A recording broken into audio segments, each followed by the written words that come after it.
तो दोस्तों सबको राम राम, अस्सलाम वालेकुम, सत श्री अकाल, गुड मॉर्निंग। दोस्तों अभी अपन बात करते हैं। आपको मालूम ही होगा कश्मीर फाइल्स बहुत ज़्यादा ही कंट्रोवर्सी में चल रही है और मूवी अच्छा भी कर रही है। तो आज बात करते हैं हम कश्मीर फाइल्स की, जो कि एक मूवी जो एकदम सच्चाई पे बेस्ड है। काफ़ी कोशिश की गई इस मूवी को दबाने की कि रिलीज़ ना हो या कुछ इसमें प्रॉब्लम हो या जल्दी से ये फ्लॉप हो जाए, ये पर्दों पे ना आए, कुछ चीज़ें छुपा ली जाए, लेकिन सच कभी छुपता नहीं। देर सवेर ये चीज़ें होनी थी, तो ये मूवी भी सामने आ गई और इसमें काफ़ी लोगों की पोल खुल गई और काफ़ी लोगों के चेहरे बेनकाब हो गए। जी, शुरुआत करते हैं अगर हम बॉलीवुड से, उनके स्टार्स से, कुछ स्पेशल डायरेक्टर्स और जो कास्टिंग काउच और फालतू की चीज़ों में बिजी रहा करते थे। एकदम से ये सारे वामपंथी, लिबरल और ये सारे एक साथ लेफ्ट विंग, ये सारे एक कोलैबोरेशन के साथ इसके अगेंस्ट में आए। लेकिन होना ये था कि मूवी रिलीज होनी थी और काफ़ी ज़्यादा कंट्रोवर्सी में पड़ी, इसलिए इसका फ़ायदा भी मूवी को मिला। और किसी के सपोर्ट ना करने के बावजूद ये कंट्रोवर्सी की वजह से इसको एक तरह से बोलते ना, वो बोल बोल के ही इतना ज़्यादा उसको कंट्रोवर्शियल बना दिया ये इश्यू कि ऐसे ही इसकी माउथ पब्लिसिटी हो गई। अब इस माउथ पब्लिसिटी का फ़ायदा इस मूवी को मिला। अभी कुछ लोग इसको बोल रहे थे कि ये चीज़ें जो मूवी में हुई ये सच नहीं है, ये झूठ है। क्योंकि मुझे भी खैर आइडिया नहीं था, तो मैंने कोशिश करी इसके बारे में जानने की। और बिलीव यू मी गाइज, मैंने जब इसकी चीज़ें निकालनी शुरू की और सच जानने की कोशिश की, रिसर्च करी थोड़ी सी, आप इजीली आपको मिल जाएगी जितने भी कैरेक्टर्स हैं इनके बारे में, इनके इंटरव्यू और उस टाइम पे क्या हुआ था, उस टाइम के गवर्नर ने क्या किया और होम मिनिस्टर ने क्या किया और उस टाइम की गवर्नमेंट कैसी थी, क्या कर रही थी। ये सारी चीज़ें ईजिली अवेलेबल है, नेट पे आपको मिल जाएगी। आप यूट्यूब पे भी ढूंढ सकते हो, नहीं आप गूगल कर सकते हो। और इस इंसिडेंट्स के एक्नॉलेजमेंट हैं काफ़ी सारे। अभी तो रिसेंटली यूएस ने भी एक स्टेट से इसको एक्नॉलेज किया है कि हाँ ऐसा हुआ था, और हमें इस बात की तकलीफ़ है कि हमने पहले एक्नॉलेज नहीं किया। खैर, अभी मूवी की बात करें तो मूवी बिल्कुल मूवी ऐसी है कि कोई एंटरटेनिंग मूवी नहीं है। ये एक ऐसी घटना हुई थी जो होनी नहीं चाहिए थी, और अपने देश में निकाल दिए गए कश्मीरी पंडित, उनके साथ क्या क्या हुआ और क्या क्या नहीं हुआ, ये सारी चीज़ें मूवी में है। इसमें कैरेक्टर्स में आप अगर आए तो अनुपम खेर की जो एक्टिंग है वो मतलब नेक्स्ट लेवल है। और अगर बात करें यहाँ पे आपकी मिथुन दा की, तो जितने भी कैरेक्टर है सारे एकदम रियल से लगे। और जब मैं मूवी देख रहा था तो मुझे लग रहा था कि कुछ इसमें ज़्यादा ही दिखा दिया, लेकिन जब मैंने ये रिसर्च की और इसके बारे में जानने की कोशिश की, लोगों से मिला, चूँकि यहाँ के कश्मीरी पंडित काफ़ी सारे मेरे फ्रेंड्स भी हैं, तो मैंने उनसे भी जानने की कोशिश की।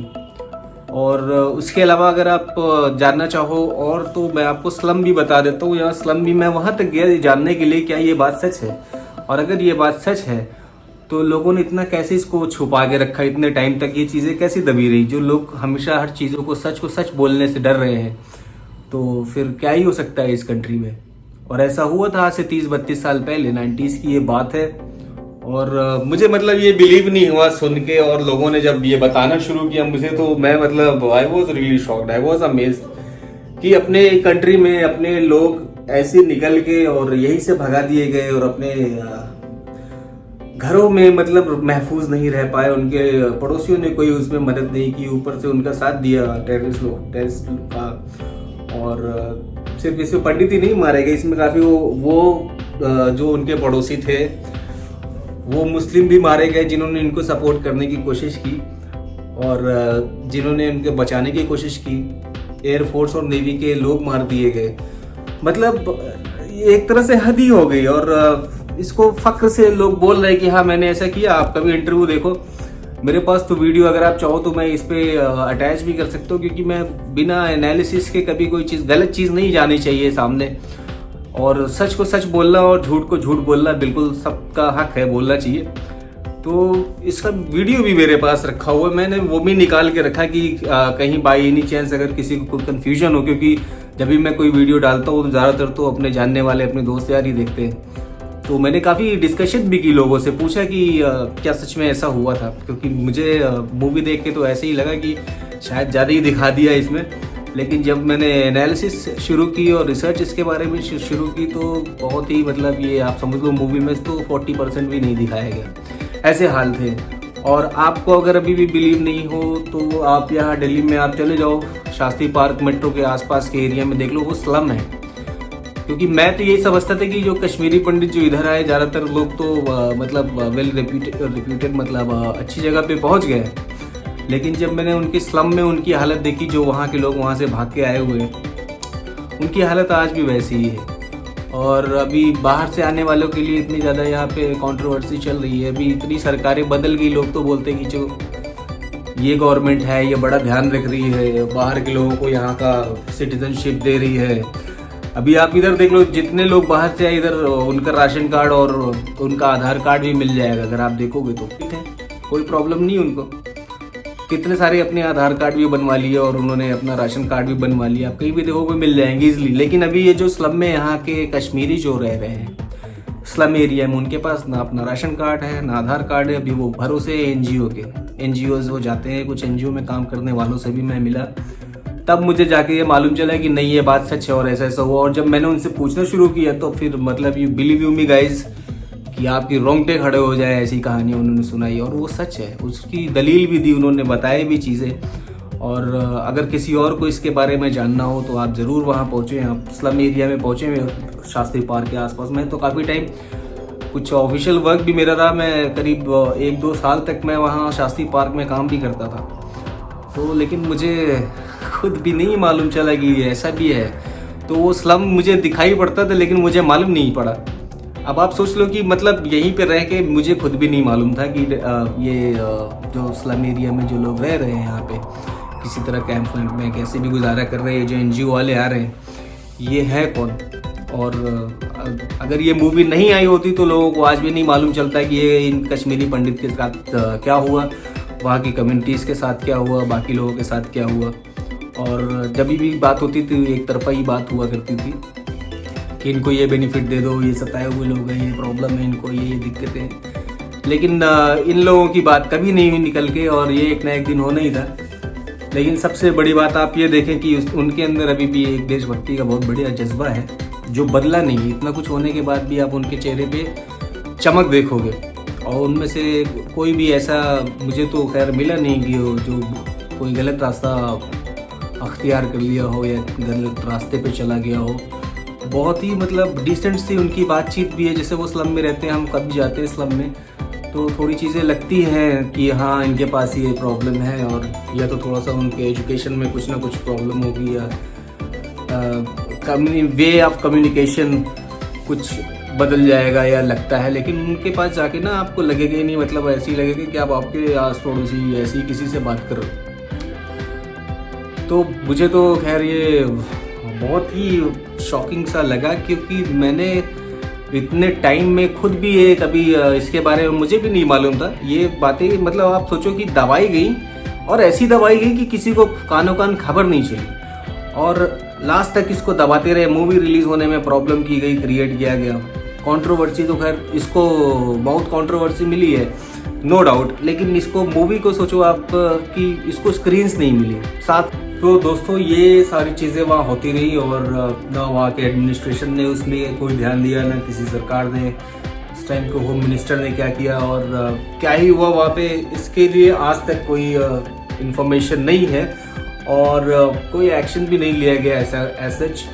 और आप जानते ही हो कि जिन्होंने ये सारी चीज़ें की वो भी कभी पीएम के साथ, कभी कैबिनेट में, इन लोगों की हमेशा मतलब एक मजाक ही बन गया ये। अगर वाकई में ये मूवी नहीं आई होती तो मुझे क्या, किसी को भी नहीं मालूम चलता कि असल में हुआ ही क्या था। तो मैं तो आउट ऑफ 5 इसको मतलब पूरे 5 नंबर दूंगा, और आपको भी रिक्वेस्ट करूंगा प्लीज़ ज़रूर जाएं, मूवी ज़रूर देखें, क्योंकि इसमें कुछ ऐसी चीज़ें हैं जो आपको ज़रूर जाननी चाहिए। और सच को सच बोलना और झूठ को झूठ और गलत को गलत मानना ये बहुत ज़रूरी है। और कुछ और जानना चाहते हैं अगर आप इन लोगों के बारे में, तो आप भी थोड़ी सी रिसर्च कर सकते हैं। और कुछ एरिया है जहाँ पे अभी भी ये रिफ्यूजी की तरह रहते हैं, तो उनके बारे में आप जान सकते हो। और जहाँ तक रहा गवर्नमेंट का सवाल, अगर पहले की गवर्नमेंट ने ये चीज़ें इस पर कोई एक्शन नहीं लिया, कोई धरना प्रदर्शन या कोई इस पर कोई बड़ी चीज़ नहीं हुई, तो अभी जो गवर्नमेंट है उसने भी कुछ खास कुछ किया नहीं। जो अभी हम कुछ टाइम से सुनते आ रहे थे कि कश्मीरी पंडितों को दोबारा से कश्मीर में बसाएंगे, लेकिन ये सिर्फ बातें बातें, अभी ज़मीनी हकीकत ऐसी कोई चीज़ दिखाई नहीं पड़ी। तो मैं तो अभी भी गवर्नमेंट को ये बोलूँगा कि आप अगर इतनी बातें करते हैं तो कम से कम उनके लिए कुछ ना कुछ तो आपको इंतजाम करना ही चाहिए। कम से कम उनकी एजुकेशन का और उनके रहन सहन का हिसाब किताब तो आपको देखना ही चाहिए, जब तक आप उनको दोबारा से पुनर्स्थापित नहीं कर देते वहाँ, जैसे कि आप कहते हैं सो कॉल्ड। तो बातें यही खत्म करते हैं और सबको यही बोलूँगा कि भाई बिल्कुल जाओ मूवी देखो, और थोड़ा जात पात और जात धर्म से हिंदू मुस्लिम सिख ईसाई ये भाई भाई ये सब बातें नहीं करें, इस पर वाकई में ध्यान दें। और कुछ इनके साथ साथ ना मैं कुछ ऐसे लोगों से भी मिला था जो एक कम्युनिटी है वहाँ जो भी रहती है, आज तक उनको भी कोई अधिकार वहाँ मिले नहीं है। अभी बाकी आप खुद जा करके मूवी देखें और दोस्तों को भी लेके जाए। एक अच्छी मूवी, बड़ी हिम्मती पहल की है डायरेक्टर ने, बहुत ही ज़्यादा कंट्रोवर्सी हुई है। आपको भी मालूम, कपिल शर्मा का भी नाम उछला कि उनको बुलाया नहीं गया, लेकिन अनुपम खेर ने अपना वीडियो डाल के क्लियर किया कि मूवी इतनी सीरियस थी कि वो कॉमेडी प्लेटफॉर्म पे मैं जाना नहीं चाहता था। बाकी इसमें ये भी नाम आया कि सलमान खान ने इसमें मना कर दिया है डायरेक्टर को जाने को, जो मतलब जिसके मुंह में जो आया वो सारी बातें हुई हैं। लेकिन ये कंट्रोवर्सी से हट करके मूवी ऐसी है कि आपको मतलब सच जानने का बिल्कुल हक है, तो जरूर जाए और मूवी जरूर देखें। और वैसे भी अच्छा कर रही है, अभी तो राधे श्याम को भी पीछे करते चली जा रही, जो मूवी साउथ की प्रभास की आई थी, इसके पीछे वो भी डब्बा गोल हो गई है। और उम्मीद है कि वो ऐसे ही चलता रहेगा आगे भी। बाकी जितने लोग कोशिश करते हैं दबाने की मूवी को, और उससे ज़्यादा इसको और माउथ कंट्रोवर्सी मिलने की वजह से और ये अच्छा जा रहा है इसका काम। तो खैर बहरहाल आज के लिए इतना ही। बाकी आप कोई कमेंट करना चाहते हैं, कोई नई चीज़ बताना चाहते हैं, आप बिल्कुल यहाँ पे आप कमेंट करके बताएं, और आपको ये रिव्यू कैसा लगा और आपकी राय ज़रूर रखें, कमेंट ज़रूर करके बताएं। अगर किसी को कोई इन्फॉर्मेशन चाहिए तो बिल्कुल मुझे बेधड़क कॉल कर सकते हैं, मैसेज कर सकते हैं, और यहाँ नोट्स छोड़ सकते हैं, और इंस्टाग्राम पे भी आप मैसेज डाल सकते हैं। ओके मेरे भाई, टेक केयर, फिर मिलते हैं, जय हिंद। लाइक शेयर सब्सक्राइब करें the Mayur entertainment. Thank you, have a great time.